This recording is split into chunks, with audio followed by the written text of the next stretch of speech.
Thank you very much, Conference. And isn't it wonderful to hear those Scottish voices speaking about the power of the United Kingdom? Sometimes the SNP say they speak for Scotland, but all of these Scottish voices are proud both to be Scottish and British.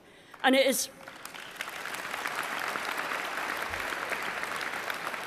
wonderful to be here in Manchester and to remember this is not a foreign country. The people of this city face the same challenges as the people across the whole of Scotland. And it's wonderful too, and to be proud of being part of a labour and trade union movement which speaks up for people across the whole of the United Kingdom and speaks to a truth. Speaks to a truth that politics is about what you choose to be and what you choose to aspire to.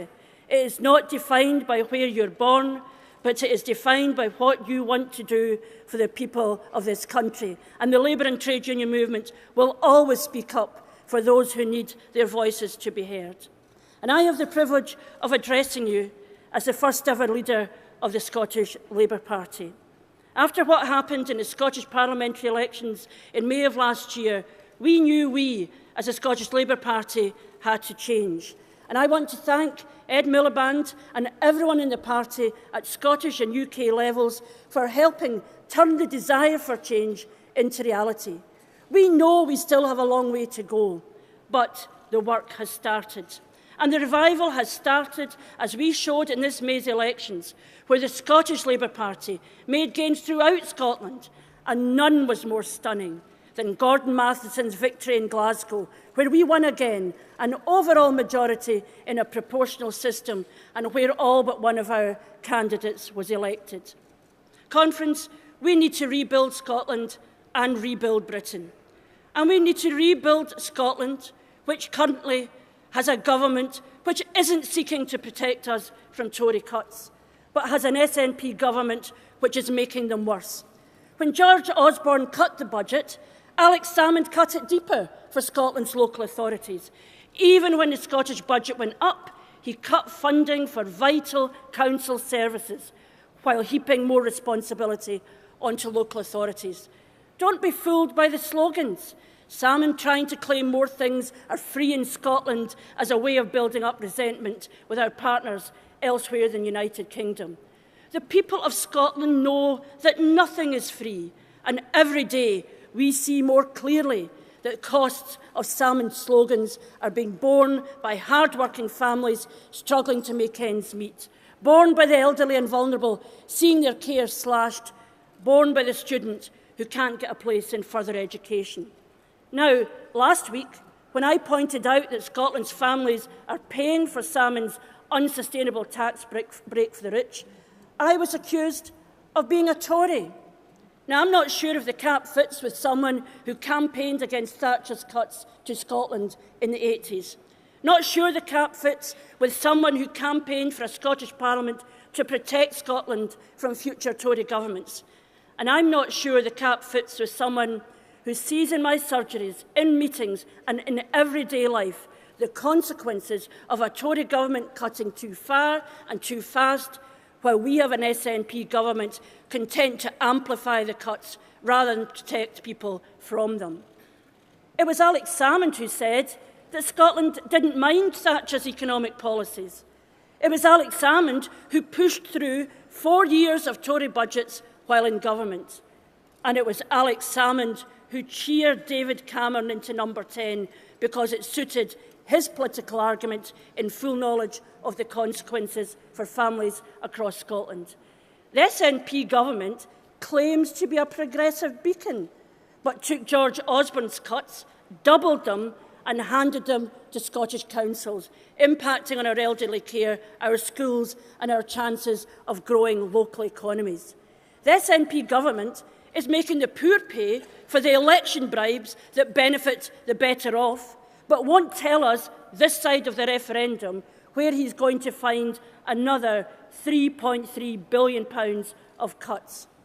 Anyone still want to argue the SNP's left-wing credentials? Let me read you this. It is likely, the quote is, it is likely that the Barnett formula, far from starving Scotland to death, as is often asserted, is actually fattening us to the point of dangerous obesity. Bizarre as the thought may be, could the UK actually be killing us with kindness? Not the words of Norman Tebbit, not the words of George Osborne, but the words of Mike Russell, the man Alex Salmond has put in charge of our schools. Let me read you another view from the world of Mike Russell. He says, put bluntly, universality now drags down the quality of service to those most in need and the ability of government to provide such services. However, our political parties do not have the courage to address the issue for fear of losing votes. Conference, Scottish Labour is not afraid to be honest with the people of Scotland and not afraid to expose Alex Salmond and his tartan Tories who try to wear our clothing while punishing the people they should be protecting.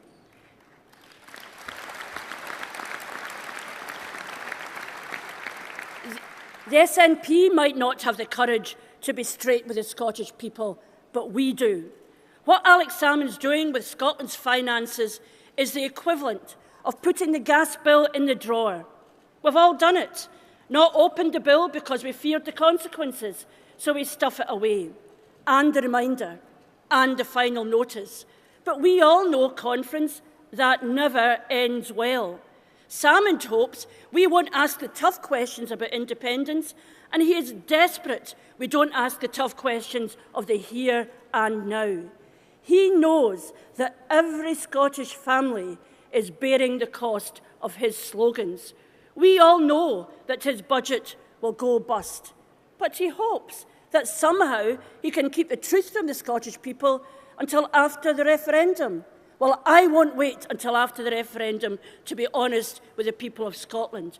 We need an honest debate now about how we protect the most vulnerable from the cuts.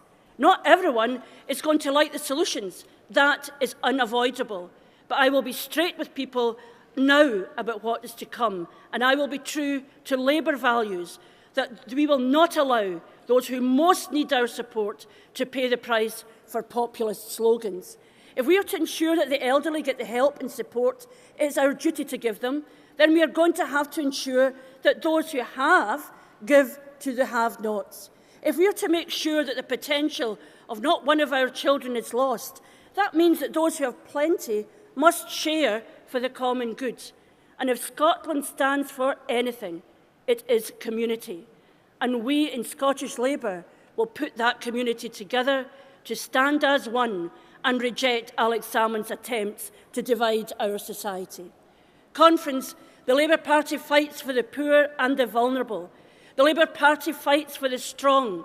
And together, the Labour Party in every part of the United Kingdom will fight to rebuild our nations and to rebuild our communities. Thank you, Conference.